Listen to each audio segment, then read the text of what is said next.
तो बच्चों कैसे हैं आप सब। बहुत बहुत स्वागत है आपका आज की इस वीडियो में। आज की इस वीडियो में हम लोग देखने वाले हैं बच्चों क्लास 12th का आपका एक और प्रैक्टिस पेपर जारी किया गया है आपका DOE की तरफ से क्लास 12th के लिए, जो कि आपका सब्जेक्ट होने वाला है राजनीतिक विज्ञान। इंग्लिश में बोलते हैं इसको पॉलिटिकल साइंस। जी हाँ बच्चों, ऑलरेडी जो CBSE की तरफ से आया है आपका सैंपल पेपर, उसका सॉल्यूशन वाला वीडियो मैंने बना दिया है। DOE की तरफ से एक सैंपल पेपर इससे पहले आया था, उसका भी मैंने सॉल्यूशन वाला वीडियो बना दिया है। अगर आपने नहीं देखा है तो डिस्क्रिप्शन में आपको लिंक मिल जाएगा, आप देख सकते हैं। एक और आपका प्रैक्टिस पेपर कह लीजिए, सैंपल पेपर कह लीजिए, DOE की तरफ से जारी किया गया आपके लिए। आपका जो टर्म 2 का एग्जाम होने वाला है, यहाँ पर आप देख सकते हैं टर्म 2 2021-22, यानी कि हिंदी में बोले तो सत्र 2 2021-22 का जो आपका एग्जाम होने वाला है उसके लिए तो बहुत इंपॉर्टेंट हो जाता है आपके एग्जाम के लिए। तो इस वीडियो को आपको पूरा जरूर देखना चाहिए। अगर आप इस वीडियो को पूरा देख लेते हैं तो आप एग्जाम में और भी अच्छा मार्क्स ला सकते हैं, ठीक है। क्योंकि हो सकता है कुछ क्वेश्चंस इसमें से हूबहू उठ करके आपके एग्जाम में आ जाए। इस वीडियो में हम पूरा सॉल्व करेंगे इस प्रैक्टिस पेपर को और देखेंगे कि कैसा पेपर का पैटर्न आने वाला है आपका एग्जाम के अंदर। तो चलिए वीडियो को शुरू करते हैं। तो देखिए, इस पेपर को आपको करने के लिए समय यानी कि जो टाइम अलाउ किया जाएगा वो 2 घंटे का किया जाएगा। अधिकतम अंक जो हमारे होने वाले हैं इस पेपर को जो आपको मिलेगा वो 40 है, ठीक है। नीचे चलते हैं बच्चों। नीचे अगर हम लोग आए तो जनरल इंस्ट्रक्शंस यानी कि सामान्य निर्देश दे रखा है। हिंदी और इंग्लिश यहाँ पर दोनों ही मीडियम में आपका ये पेपर प्रैक्टिस पेपर बनाया गया आपके लिए। तो अगर आप हिंदी मीडियम के स्टूडेंट हो तो वो भी देख सकते हैं, इंग्लिश मीडियम के स्टूडेंट हो तो भी देख सकते हैं। आंसर की के साथ आपको बताने वाला हूँ, तो दिक्कत लेने की कोई भी जरूरत नहीं है, ठीक है। पहले हम जनरल इंस्ट्रक्शंस यानी कि जो सामान्य निर्देश है उसको देख लेते हैं। तो पहले पॉइंट में यहाँ बताया गया है कि प्रश्न पत्र में A, B और C कुल 3 सेक्शन है, ठीक है। The question paper has total of 3 section A, B and C, ठीक है। यानी कि ये जो सैंपल पेपर या प्रैक्टिस पेपर जो भी कह लीजिए, इसमें 3 सेक्शन आपको देखने को मिलेंगे। भाग A यानी कि सेक्शन A जो होने वाला है उसमें 8 क्वेश्चन होने वाले हैं, 2 मार्क्स के ईच, यानी कि प्रत्येक क्वेश्चन जो होगा आपका उसका जो नंबर आपको मिलेगा वो 2 नंबर मिलेगा। टोटल 8 क्वेश्चन होंगे, ठीक है। तो उसके बाद बताया गया है कि प्रत्येक प्रश्न का उत्तर अधिकतम 50 शब्दों में देना है, ठीक है।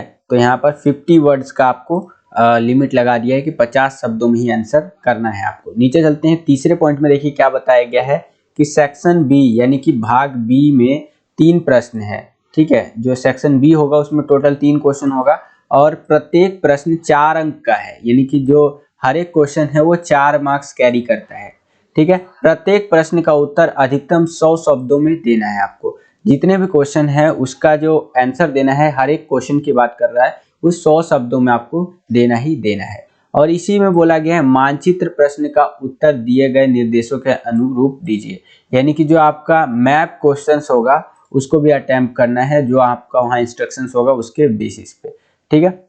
तो ये हो गया आपका। उसके बाद आते हैं फोर्थ पॉइंट में बताया गया कि भाग C यानी कि जो सेक्शन C होगा इस क्वेश्चन पेपर का, उसमें 6 अंक के यानी 6 नंबर वाले 6 मार्क्स के 2 क्वेश्चन होंगे आपके, ठीक है। सेक्शन C के अंदर 6 नंबर वाले 2 क्वेश्चन होंगे और प्रत्येक प्रश्न का उत्तर अधिकतम 170 शब्दों में दीजिए, यानी कि आपको जो आंसर देना है इन क्वेश्चंस का वो कम से कम 170 शब्दों में देना है। तो इस तरह से आपको जनरल इंस्ट्रक्शंस बताया गया था। तो आई होप कि आपको ये जनरल इंस्ट्रक्शंस समझ में आ गया होगा। अब हम लोग डायरेक्ट पेपर की ओर चलते हैं और समझते हैं एक एक करके आपका पूरा पेपर कैसा आया है और किस तरह के क्वेश्चंस आपसे पेपर में पूछे गए हैं, ठीक है, इस प्रैक्टिस पेपर के अंदर। तो पहला क्वेश्चन है हमारा बच्चों कि आसियान क्षेत्रीय मंच की स्थापना किस वर्ष की गई थी और इसकी जो स्थापना हुई थी उसका क्या उद्देश्य था। 2 नंबर का ये क्वेश्चन है तो उस हिसाब से यहाँ पर आंसर दिया गया है। ध्यान रखिएगा, यहाँ पर कई क्वेश्चंस में पैरा में आंसर दे रखा है, पैराग्राफ में। आप कोशिश कीजिएगा कि ज्यादा से ज्यादा पॉइंट्स में आंसर दीजिएगा। फॉर एग्जांपल के लिए ये वाले क्वेश्चन का आंसर यहाँ पर 2 लाइनों में दे दिया है, आप इसको कोशिश कीजिए कि 2 पॉइंट्स में एक्सप्लेन करें तो वेल एंड गुड रहेगा, ठीक है। तो खैर यहाँ समझते हैं। देखिए, आसियान जो है, आसियान क्षेत्रीय मंच की स्थापना 1994 में की गई थी। कब की गई थी? 1994 में। ध्यान रखिएगा, यहाँ पर आसियान की बात नहीं हो रहा है, आसियान संगठन का, यहाँ पर बात हो रहा है आसियान क्षेत्रीय मंच की बात हो रहा है, जो कि 1994 में जो है सो कि इसकी स्थापना की गई थी। उसके बाद इसका उद्देश्य आसियान के सदस्य देशों की सुरक्षा व विदेश नीति जो है उसमें तालमेल बनाना था। क्या उद्देश्य था बच्चों? इसका उद्देश्य था कि आसियान के जितने भी सदस्य देश है उनकी सुरक्षा देखी जाए और विदेश नीति में तालमेल बनाया जाए। तो ये आसियान क्षेत्रीय मंच की स्थापना की और उसका उद्देश्य जो है उसकी बात रही।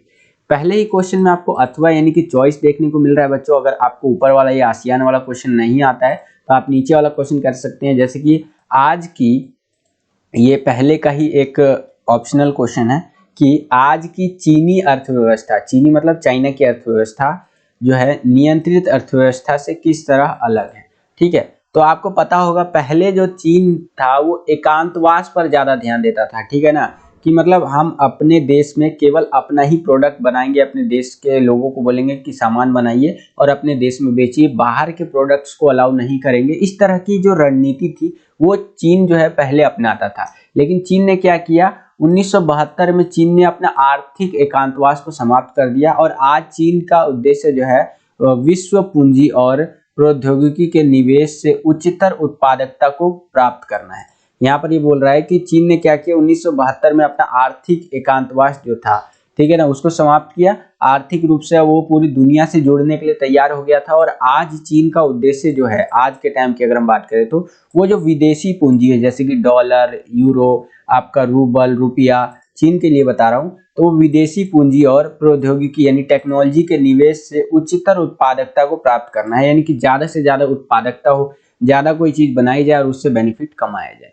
ठीक है ना, वो ये सारी चीजें 2 नंबर के क्वेश्चन में आपको इस तरह से लिख देना था, तो आपको इजीली 2 नंबर मिल जाएंगे। उसके बाद चलते हैं बच्चों, क्वेश्चन नंबर दूसरा है हमारा कि गठबंधन सरकारों के उदय के कोई 2 कारण लिखिए। अब देखिए कोई भी जो गठबंधन की सरकार है वो क्यों उभर करके सामने आती है, क्यों उसका उदय होता है, तो वो आपको बताना है। तो देखिए पहला पॉइंट आप इस तरह से लिख सकते हैं कि राष्ट्रीय राजनीतिक दलों का कमजोर होना। जो राष्ट्रीय स्तर पर जो राजनीतिक दल है वो कमजोर हो जाती है। एग्जाम्पल के लिए मैं आपको बता रहा हूँ, मान लीजिए आज के टाइम पे कांग्रेस की कोई वैल्यू नहीं रह गई है, एग्जाम्पल के लिए बता रहा हूँ। ठीक है, तो कांग्रेस क्या करेगी, वो सत्ता में नहीं आ पा रही है तो सत्ता में आने के लिए वो गठबंधन करेगी और कई स्टेट्स में कांग्रेस ने गठबंधन किया भी है। ठीक है, 2014 के बाद की नहीं, 2014 के पहले की अगर मैं बात बताऊं आपको, जब बीजेपी पावर में नहीं थी तो उससे पहले कांग्रेस और विभिन्न पार्टियों का गठबंधन चलता था जिससे कि जो है सो की राजनीति चलती रहती थी।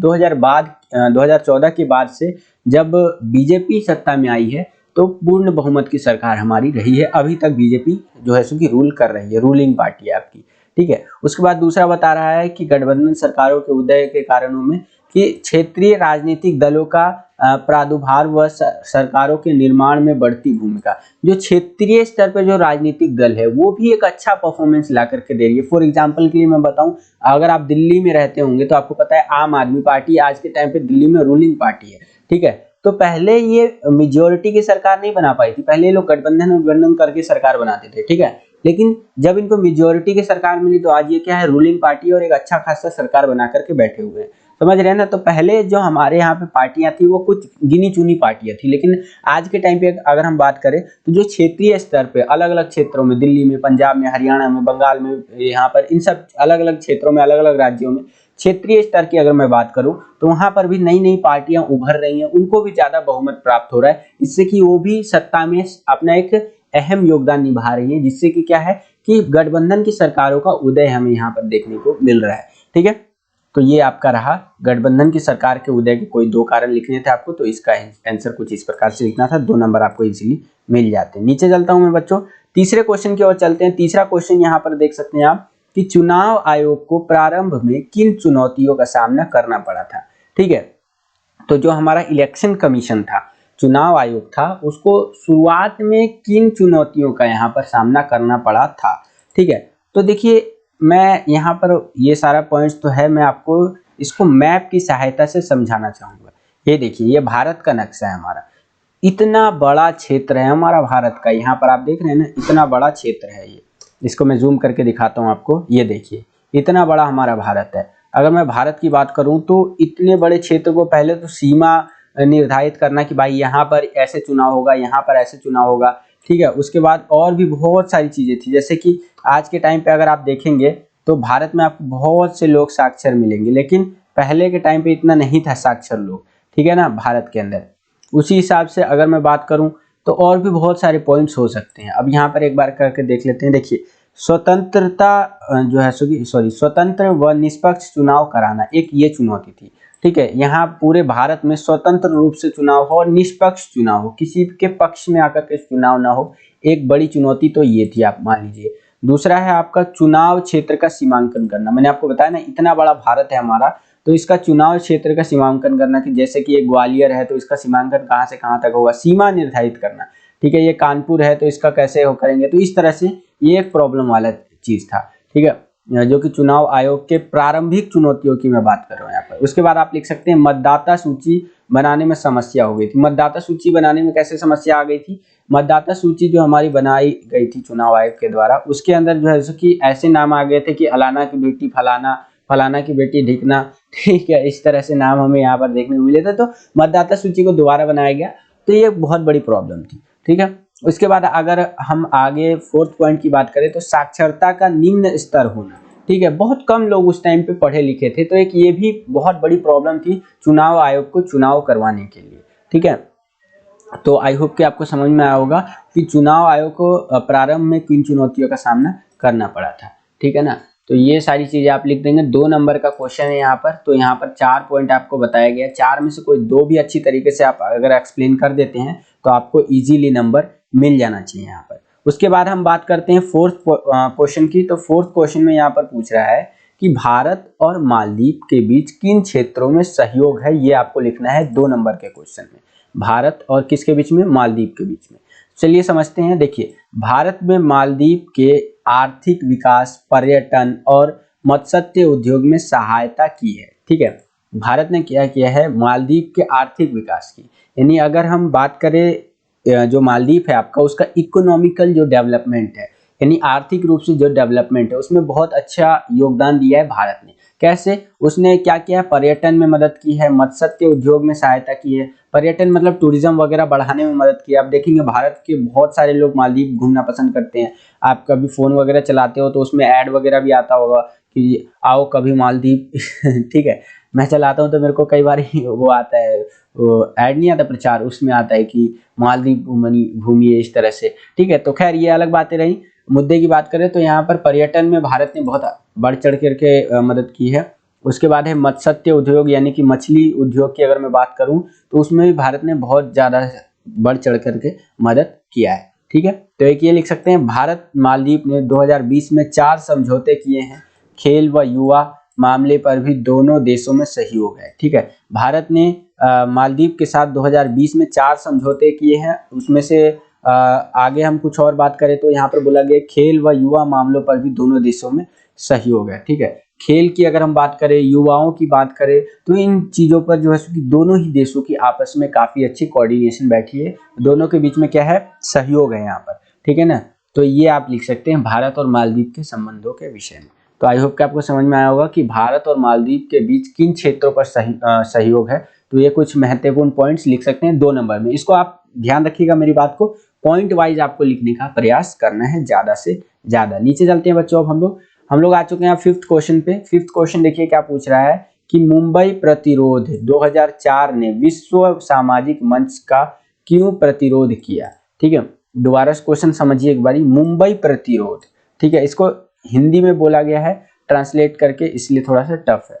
ठीक है ना, तो यहाँ पर देखिए 2004 ने विश्व सामाजिक मंच का जो है सो कि प्रतिरोध किया, ये आपको बताना है। तो 2 नंबर का क्वेश्चन है, टफ क्वेश्चन आपको लग रहा होगा, लेकिन क्वेश्चन की जो भाषा शैली है वो बदली है। यहाँ पर आंसर कुछ इस तरह से लिख देना था कि अलोकतांत्रिक तौर तरीकों तथा साम्राज्यवादी देशों और बड़े व्यापार के धन पर इसकी निर्भरता को उजागर करने के लिए कारण। ठीक है, उजागर करने के कारण ये आप लिख सकते हैं 2004 ने विश्व सामाजिक मंच पर इसका प्रतिरोध किया। ठीक है, तो ये कुछ इस तरह से था आपका आंसर। उसके बाद आगे चलते हैं, छठा क्वेश्चन देखिए। छठा क्वेश्चन है, बामसेफ की स्थापना किस वर्ष हुई थी और बामसेफ शब्द का विस्तार मतलब कीजिए, मतलब वही फुल फॉर्म बतानी है। तो यहाँ पर है 1978 में बामसेफ की जो है स्थापना हुई। Backward and minority communities employees federation जो है आपका, ये इसका फुल फॉर्म है। ठीक है, आगे चलते हैं। अगला क्वेश्चन देखिए, 2 नंबर का क्वेश्चन था ये। 7th क्वेश्चन पे आ चुके हैं बच्चों। 7th क्वेश्चन देखिए क्या पूछ रहा है हमसे यहाँ पर कि 1999 के सिएटल में हुए विश्व व्यापार संगठन की मंत्री स्तर जो आपका मंत्री स्तरीय बैठक का विरोध किस आधार पर किया गया? तो ये सियाटल में जो विश्व व्यापार संगठन की मंत्री स्तरीय बैठक हुई थी, इसका विरोध मुख्य कारण था, मतलब इसके विरोध का मुख्य कारण आप कह सकते हैं आर्थिक रूप से ताकतवर देश जो है उनके द्वारा व्यापार के अनुचित तरीकों का विरोध करना था। ठीक है ना, जो आर्थिक रूप से बहुत ज़्यादा पावरफुल देश है, ठीक है, तो उनके द्वारा जो व्यापार के अनुचित तरीके हैं ना, मतलब व्यापार के गलत तरीके, उनका विरोध करना था। तो ये जो सियाटल में मंत्री लेवल की बैठक हुई थी, तो उसके अंदर विरोध करने का मुख्य कारण था। 2 नंबर का क्वेश्चन है ये, ठीक है ना। तो आई होप के समझ में आया होगा आपको। 7वां क्वेश्चन दोबारा से मैं बोल देता हूँ। जो आपका 1999 में सियाटल में एक आपका WTO का, वर्ल्ड ट्रेड ऑर्गेनाइजेशन का एक मंत्री स्तरीय बैठक हुआ था, एक मीटिंग हुई थी। इसमें इसका विरोध किस आधार पर किया गया, तो वो यहाँ पर बताया गया बच्चों कि इसका विरोध मुख्य कारण यही था कि जो बड़े इकोनॉमिकल यानी ताकतवर देश है, आर्थिक रूप से सामाजिक रूप से ताकतवर, जैसे अमेरिका जैसे देश, ठीक है, तो उनका जो व्यापार करने का तरीका था उस चीज को लेकर के यहाँ पर विरोध किया गया था। आगे चलते हैं अगले प्रश्न की ओर। तो अगला प्रश्न यहाँ पर आप देख सकते हैं, आपके विचार में वैश्वीकरण विकासशील देशों के लिए किस प्रकार लाभप्रद रहा है? तर्क सहित उत्तर दीजिए। और आंसर में बोला है विद्यार्थी स्वयं करना है इसको, ठीक है, विद्यार्थी को स्वयं ही करना है इसको, इस तरह से उत्तर देना है। तो देखिए 2 नंबर का क्वेश्चन है, मैं ऐसे ही आपको बता देता हूँ। इस तरह से इसमें आंसर आप लिख सकते हैं फॉर एग्जांपल के लिए, कि क्वेश्चन को समझिए पहले कि आपके विचार में, यानी कि आपको अपने विचार देने हैं, थोड़ा बना करके भी लिख सकते हैं। वैश्वीकरण जो है यानी कि ग्लोबलाइजेशन जो है, विकासशील देश यानी कि डेवलपिंग कंट्रीज जो है, इसके लिए किस प्रकार लाभप्रद रहा है, किस प्रकार फायदेमंद रहा है, बेनिफिशियल रहा है, ठीक है। तो देखिए जो डेवलपिंग कंट्रीज है, अब उनके लिए फायदेमंद इसलिए रहा है क्योंकि ये अपना सामान क्या करते हैं, वैश्वीकरण के कारण दूसरे देशों में बेच पाते हैं, ठीक है। दूसरे जो विकसित देश है, विकसित देश यहाँ पर इन्वेस्ट करते हैं। वैश्वीकरण के कारण ही तो हो रहा है, ये ग्लोबलाइजेशन के कारण ही हो रहा है। हम ऐसी टेक्नोलॉजी यूज कर पाते हैं जो कि विकसित देशों ने बनाई है। एग्जाम्पल के लिए मान लीजिए कंप्यूटर भारत ने नहीं बनाया है, ठीक है, किसी और देश ने बनाया है, तो उस देश का हम सामान इस्तेमाल कर पा रहे हैं। फोन का इन्वेंशन भारत में नहीं हुआ है, लेकिन भारत में रहते हुए आज हम डिजिटल से डिजिटल फोन इस्तेमाल कर रहे हैं, MI का, वीवो का, शाओमी, ओप्पो, ठीक है। कैसे हो पा रहा है? वैश्वीकरण के कारण हो पा रहा है, ठीक है ना। तो विकासशील देशों पर इसका मतलब लाभप्रद यही रहा है कि हम उन चीजों का भी प्रयोग कर पा रहे हैं जो चीज हमने कभी सोचा नहीं था कि हमारे पास ही रहेंगी, ये चीज हम इस्तेमाल भी कर पाएंगे। तो ये सारी चीजें कैसे संभव हो पाई है? वैश्वीकरण के कारण संभव हो पाई है। आज जो भारत की अर्थव्यवस्था है वो पूरी दुनिया की अर्थव्यवस्था से जुड़ पाई है। मैं भारत का एग्जांपल इसलिए ले रहा हूँ बार बार ताकि आपको समझ में आए, ठीक है, इजीली समझ में आए। तो भारत की अर्थव्यवस्था पूरी दुनिया की अर्थव्यवस्था से जुड़ रही है, और न केवल भारत की अर्थव्यवस्था, जितने भी विकासशील देश है वो सभी आपस में जुड़ रहे हैं, उनकी अर्थव्यवस्था जुड़ रही है, ठीक है। तो ये कैसे संभव हो पा रहा है? ये वैश्वीकरण के कारण संभव हो पा रहा है, ठीक है। तो ये सारी चीजें आप लिख सकते हैं। 2 नंबर में इतना इनफ है, बाकी और भी बहुत सारी चीजें हैं जो आप लिख सकते हैं, ठीक है। तो ये था आपका इतना। आई होप कि आपको समझ में आया होगा बच्चों। और आगे चलते हैं। अब हम लोग आ चुके हैं सेक्शन बी के ऊपर। सेक्शन बी में देखिए किस तरह से क्वेश्चंस पूछे गए हैं आपके। सेक्शन बी में आपका 9वां क्वेश्चन है जो कि पूछा गया है यहाँ पर, जो कि इस तरह से है कि पार्टी के भीतर गठबंधन के भारतीय राजनीति में कुछ उदाहरण लिखिए, ठीक है। तो पार्टी के भीतर गठबंधन के भारतीय राजनीति में कुछ आपको एग्जांपल्स लिखने हैं यहाँ पर, ठीक है। तो कुछ इस तरह से लिख सकते हैं, जैसे प्रथम आम चुनाव के दौरान कांग्रेस पार्टी, ठीक है। ये मैंने आंसर की खोल रखा है इसलिए क्वेश्चन का जो स्वरूप है वो कुछ अलग है, ठीक है। तो मैं इसका डायरेक्ट क्वेश्चन खोलता हूँ, 1 मिनट यहाँ पर। ओके, देखिए कई बच्चे बोलेंगे सर सिर्फ हिंदी में है, इंग्लिश में तो है नहीं। तो इंग्लिश में आप यहाँ पर देख लीजिए, इंग्लिश में भी आप साथ साथ देखते चलिए। कोशिश करूंगा इसका PDF भी अवेलेबल हो जाए आपके लिए, ठीक है। क्वेश्चन है कि पार्टी के भीतर गठबंधन के भारतीय राजनीति में कुछ उदाहरण लिखिए, ठीक है।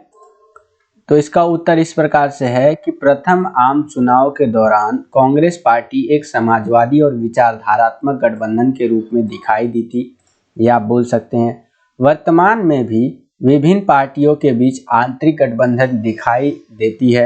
जहां भारतीय लोकतंत्र के हित में अलग अलग विचारधाराओं को मानने वाले दल आम सहमति के मुद्दे पर मिली जुली सरकार बनाते हैं, परंतु अपनी नीतियां नहीं बदलते हैं, अपनी नीतियां नहीं बदलते हैं। ठीक, तो ये इस तरह से आप लिख सकते हैं। क्वेश्चन में बेसिकली वही बोला है कि पार्टी के भीतर गठबंधन के भारतीय राजनीति, जो गठबंधन है उसका भारतीय राजनीति को लेकर के उसमें कुछ उदाहरण लिख देना है आपको, कि मतलब पार्टी के अंदर गठबंधन के बारे में कुछ बातें बता देनी है आपको। तो इस तरह से आप आंसर लिख सकते हैं कि प्रथम आम चुनाव की बात करें अगर हम यहाँ पर, ठीक है, तो यहाँ पर देखिए प्रथम आम चुनाव के दौरान कांग्रेस पार्टी एक समाजवादी और विचारधारात्मक गठबंधन के रूप में दिखाई दी थी।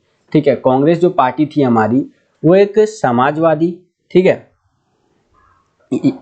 यह सामाजिक और विचारधारात्मक गठबंधन के रूप में दिखाई दी थी। ठीक है, इसका कहने का मतलब यही है कि जो कांग्रेस पार्टी थी ना, पहले पॉइंट की बात बता रहा हूँ, उसके अंदर कई सारी जो समाज के भिन्न भिन्न वर्ग के लोगों का कह सकते हैं मेल जोल देखने को मिला था।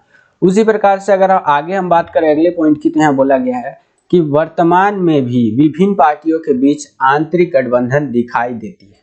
आज के टाइम पे भी जो पार्टियां हैं वो उसके अंदर गठबंधन है।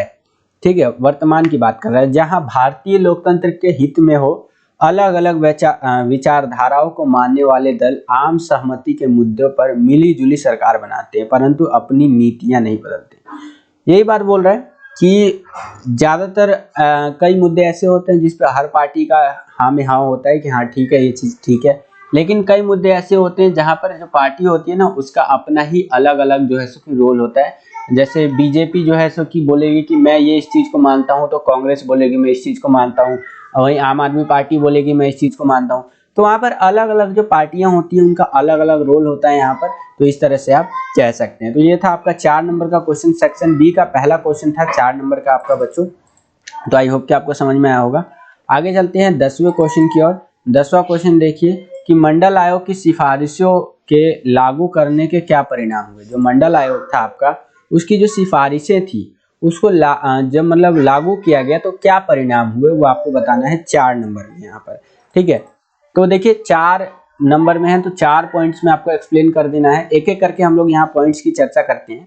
पहला पॉइंट में बोला गया है उत्तर भारत में हिंसक प्रदर्शन हुए जब मंडल आयोग की सिफारिशों को लागू मतलब किया गया। तो उसके परिणामों की बात करें तो जो उत्तर भारत था हमारा उसमें हिंसक प्रदर्शन हुए, ठीक है, जिसमें छात्रों द्वारा हड़ताल, धरना प्रदर्शन, सरकारी संपत्ति के नुकसान आदि शामिल है।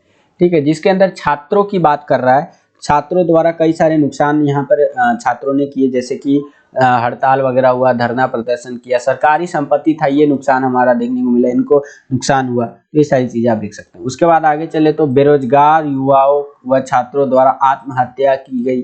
जो बेरोजगार युवा थे और छात्र थे उनके द्वारा क्या किया गया, आत्महत्या।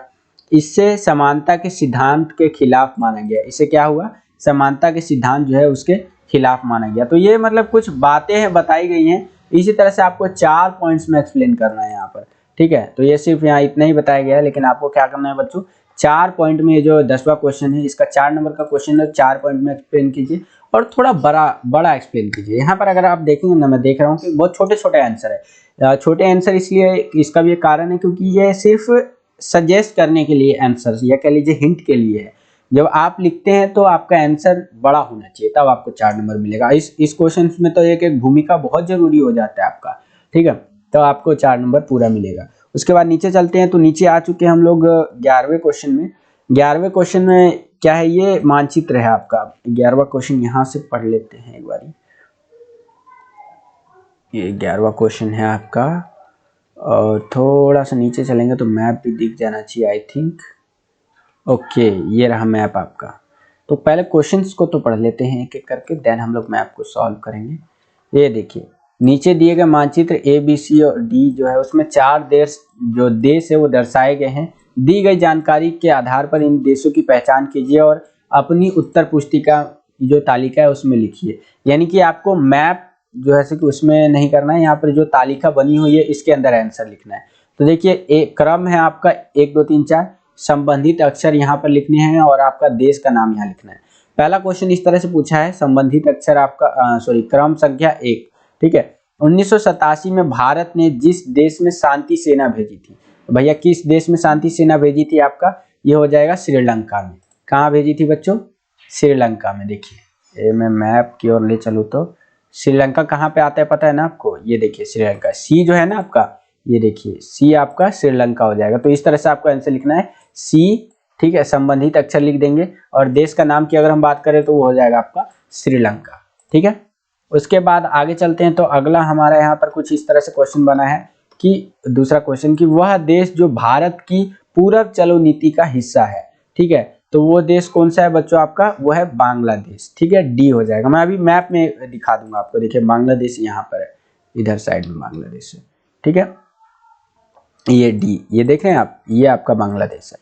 उसके बाद अगला क्वेश्चन देखते हैं। अगला क्वेश्चन यहाँ पर क्या पूछ रहा है, तीसरा क्वेश्चन है कि दक्षिण एशिया के चारों तरफ से भूमि से घिरा देश कौन सा देश है बच्चों यहाँ पर, तो हो जाएगा ए, नेपाल है आपका। कौन है बच्चों, नेपाल। ये देखिए ये रहा, ए है आपका नेपाल। ये भूमि से घिरा हुआ है, लैंड लॉक कंट्री इसको इंग्लिश में आप कह सकते हैं, ठीक है। उसके बाद अगर आगे चलूँ मैं, तो फोर्थ क्वेश्चन यहाँ पूछ रहा है कि वह देश जिसकी पन बिजली की बड़ी योजनाओं में भारत का योगदान है, ठीक है। इसको थोड़ा इंग्लिश में देखूंगा भाई। Country where India contributed to big hydro electric projects, ठीक है। हाइड्रो इलेक्ट्रिक प्रोजेक्ट्स जो है उसके अंदर भारत का अहम योगदान है, तो ये आपका भूटान है, ठीक है। यहाँ पर देखिए भूटान, और इस चीज़ को मैं गूगल मैप खोल ही रखा हूँ, साथ साथ आपको दिखाई देता हूँ। नहले पे दहला, देखिए आपका पहला वाला संबंधित अक्षर था श्रीलंका, श्रीलंका आपका ये रहा। क्वेश्चंस भी साथ साथ खोलते हैं और डायरेक्ट आंसर में मजा आएगा आंसर लिखने में। ये रहा क्वेश्चन, ओके। ये रहा क्वेश्चन, देखिए पहला क्वेश्चन है 1987 में भारत ने जिस देश में शांति सेना भेजी, ठीक है। तो इसका ऑप्शन नंबर सी जो है हमारा बिल्कुल करेक्ट होगा, श्रीलंका। अब श्रीलंका देखेंगे भैया तो बिल्कुल नीचे आ जाइए, ये देखिए गूगल मैप खोल रखा है, ये श्रीलंका। यहाँ पर 87 के दौरान पे भारत ने क्या करा था, शांति सेना भेजा था। उसके बाद है वह देश जो भारत की पूरब चलो नीति का हिस्सा है, तो वो है आपका ये देखिए डी है आपका बांग्लादेश, ठीक है। तो बांग्लादेश किधर आ जाता है, इधर आइए, तो ये रहा बांग्लादेश, आप देख पा रहे होंगे, ये देख रहे हैं बांग्लादेश ये वाला है। उसके बाद अगला क्वेश्चन है, तीसरा क्वेश्चन की दक्षिण एशिया के का चारों तरफ से भूमि से घिरा हुआ देश, तो भूमि से घिरा हुआ देश आपका नेपाल है। इसका ऑप्शन नंबर ए। संबंधित अक्षर के लिए मैं ये दिखा रहा हूँ आपको, यहाँ पर देखिए ए, नेपाल। अब नेपाल कहाँ है भाई, नेपाल ऊपर आएंगे तो नेपाल ये रहा, देखिए लैंड लॉक कंट्री है ये। भारत से इधर से हो गया, इधर से तिब्बत आ जाता है, इधर से देखिए इधर से सिक्किम वगैरह से घिर गया आपका, ठीक है। तो ये आपका क्या है, भूमि से घिरा हुआ देश है आपका, लैंड लॉक कंट्री आप इसको कह सकते हैं इंग्लिश में। फोर्थ क्वेश्चन है कि वह देश जिसकी अपनी पन बिजली की बड़ी योजनाओं में भारत का योगदान रहा है, यानी कि हाइड्रो इलेक्ट्रिक प्रोजेक्ट्स जो रहे हैं उसके अंदर भारत का योगदान बहुत बढ़ चढ़ के रहा है, वो बी भूटान है। संबंधित अक्षर बी होगा और आंसर होगा भूटान। भूटान यहाँ पर है, देखिए ये दिख रहा है आपको भूटान, और भूटान के पास कोई आर्मी नहीं है, भारत ही इसकी सुरक्षा करता है। ये देख रहे हैं, ये वाला भूटान है आपका, ठीक है। तो ये आपका मैप से रिलेटेड क्वेश्चंस, आई होप कि आपको मैप से रिलेटेड क्वेश्चंस जो थे उसके समझ में आ गया होगा। अब हम लोग नीचे चल लेते हैं डायरेक्ट और एक एक करके और चीज़ें समझ लेते हैं आपका। अब हम लोग आ चुके हैं सेक्शन सी में, ये सेक्शन बी हमारा खत्म हो गया ऊपर तक। सेक्शन सी में 12वां क्वेश्चन है हमारा, देखिए कि चीन की आर्थिक नीतियों के नकारात्मक प्रभावों की व्याख्या करनी है हमें, ठीक है। तो जो चीन है आपका, उसकी जो आर्थिक नीतियां हैं उसकी नकारात्मक प्रभाव जो है उसकी हमें व्याख्या करनी है।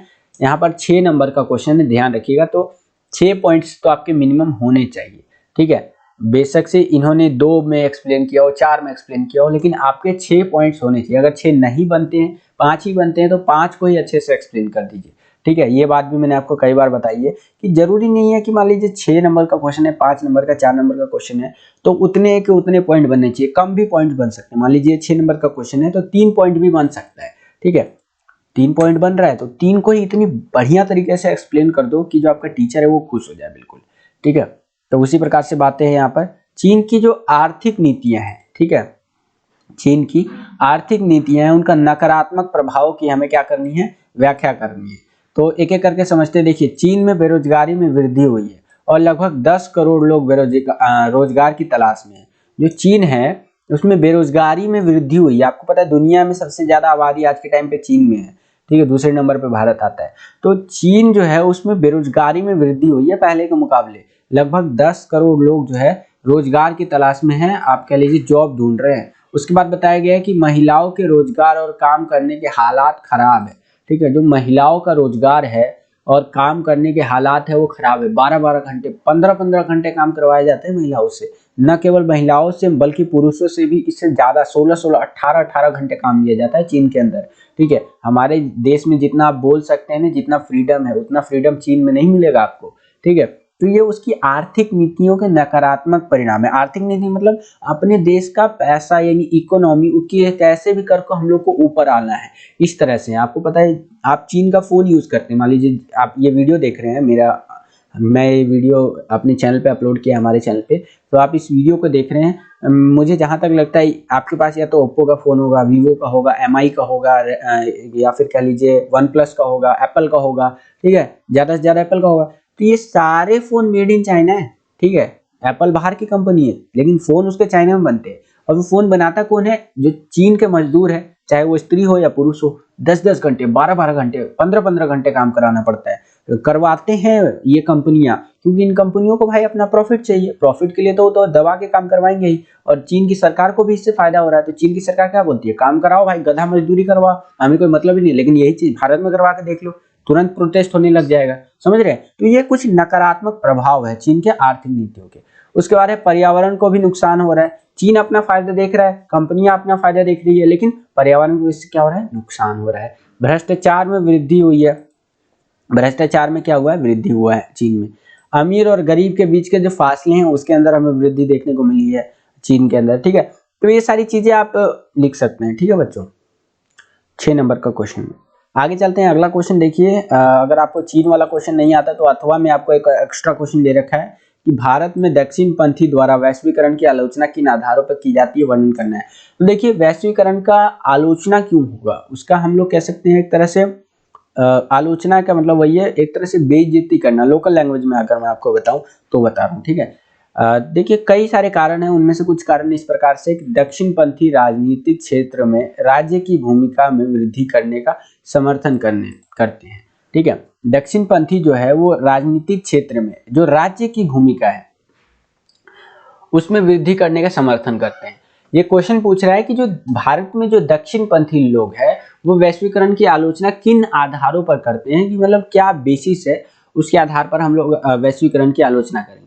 तो ये बताया गया है यहाँ पर कि जो राज्य की भूमिका, देखिए वैश्वीकरण के कारण क्या होता है, एक देश की कंपनी दूसरे देश में जाती है, दूसरे देश की अपने देश में आती है। तो क्या होगा, अगर आपके देश में कोई कंपनी आती है तो आपको उस कंपनी के हिसाब से चलना होता है। अगर आप उस कंपनी के विरुद्ध नियम बनाने लग जाते हैं तो क्या होगा, कंपनी देश छोड़ के चली जाएगी, आपका देश छोड़ के किसी और देश में अपना बिजनेस स्टैब्लिश कर लेगी। लेकिन उस कंपनी के रहने से आपके देश को फायदा है। जैसे कि मान लीजिए बाहर की कोई कंपनी आई, मान लीजिए बाहर का कोई कंपनी आया, उसने भारत के अंदर 100 फैक्ट्रियां खोली अपना कोई प्रोडक्ट बनाने के लिए। तो फैक्ट्री अगर खुलती है तो उससे क्या होता है, कई तरह के रोजगार उत्पन्न होते हैं स्थानीय स्तर पर। और फैक्ट्री में जो रोजगार मिलेगा वो तो अलग ही। फैक्ट्री में डायरेक्ट मजदूर लोगों को हायर करेंगे, एक मैनेजर होगा, एक सीए होगा, बहुत सारे लोग होंगे, टैक्स देगी गवर्नमेंट को। तो इसलिए क्या होता है, जो राज्य होता है, पॉलिटिकल साइंस में देश को राज्य बोला जाता है, ठीक है। तो राज्य को उसके हिसाब से चलना पड़ता है। तो यहाँ पर दक्षिणपंथी लोग जो भारत के अंदर है वो बोल रहे हैं कि राजनीतिक क्षेत्र की अगर वो बात करें तो जो आपका भूमिका है उसमें वृद्धि का समर्थन करते हैं, ठीक है।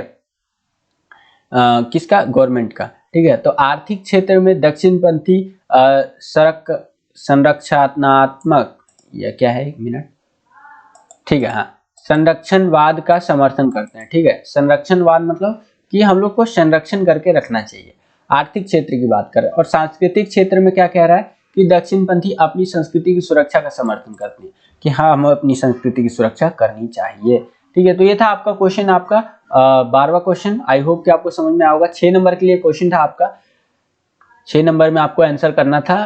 तो इन्हीं पॉइंट्स को, ये हिंट के लिए पॉइंट दे रखा है, एक्सप्लेन करके लिख देंगे तो आपको पूरे नंबर मिल जाएंगे। तो आई होप कि आपको 12वां क्वेश्चन समझ में आ गया होगा। अब हम लोग आ चुके हैं बच्चों 13वें क्वेश्चन में।